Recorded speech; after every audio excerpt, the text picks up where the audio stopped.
Guys, একটা উদ্দেশ্য নিয়ে বের হয়ে গেছিলাম, সেটা আর হইল না। তো দেখতেই থাকুন, ভিডিওটা পুরোটা বুঝতে পারবেন কিসের উদ্দেশ্য। ড্যাং ড্যাং ড্যাং, চার পাঁচটা ঘোরা হইতেছে। গাইস, কাঙ্ক্ষিত দোকানের ভিতরে চলে আসি, এখান থেকে যা পারি খাওয়া দাওয়া করি। কেক টেক দেখতে হবে, যাই হোক। আসলে নির্দিষ্ট একটা কারণে আসছিলাম, কারণটা ক্যান্সেল হয়ে গেছে। যাই হোক, তো কিনা হলো না কেক। তো তারপরে আমরা এমনিতে খাওয়া দাওয়া করে বের হয়ে গেছি। এখন আমাদের খাওয়া দাওয়ার ব্লগ দেখবেন আপনারা। বাস কোনটা নিবা?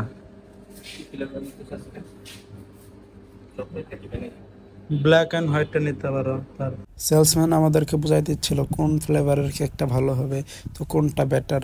সেজন্য আমরা একটু খেয়াল করতেছিলাম এবং বিবেচনা করে নিতে চাইতেছিলাম। এটা নিতে পারো, নিচেরটা এই যে এটা ছোটোর ভিতরে ভালো আছে। হ্যাঁ, বন্ধুও দেখতেছিল আর ওই সেলস ভাই আছে, তো সবকিছু বুঝাই দিতেছিল কোন ফ্লেভার ভালো। তো আমি একটু ঘুরে ঘুরে দেখতেছিলাম সবকিছু। গাইসও দেখতেছিল দাঁড়ায় দাঁড়ায় কি নেওয়া যায়। তো আমি ভাবতেছিলাম কি খাওয়া যায়, তো ভাবলাম কি খাওয়া যায়। কি খামু? কিছু খাওয়ার আছে না? কিছু খাম না।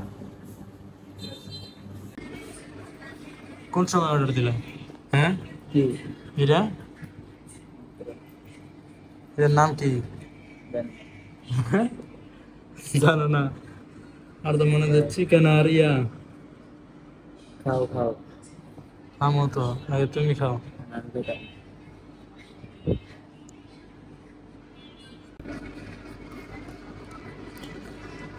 বিসমিল্লাহ গাইস,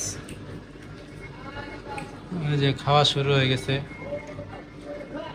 আমি এটা এখন খাবো।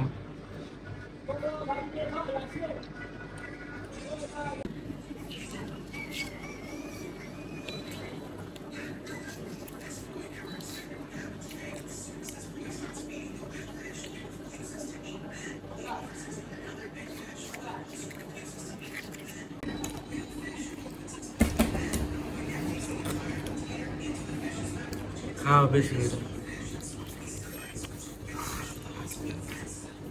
একমি পানি। এটা আবার কোন কোম্পানি?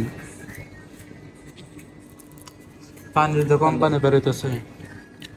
আমি একটা কোম্পানি দিব পানি। গাইস, মূল বিষয় এখানে আমরা বন্ধুর ছোট ভাইয়ের কেক নিতে আসছিলাম, তো বললো অন্য দিক দিয়ে আরেকজন কেক নিতে গেছে, তো আমাদেরটা ক্যান্সেল করে দিছে গাইস। কত হয়েছে? 120 টাকা। চিকেন পপ রোল 80, চিকেন চি রোল। খালি দাম আর দাম গাইস। বিল পরিশোধ করে খাওয়া দাওয়া করে বের হয়ে যাইতেছি একটা আড্ডা দেওয়ার জন্য বাইরে। তো আড্ডা দিব, ভালো থাকবেন সবাই, সুস্থ থাকবেন।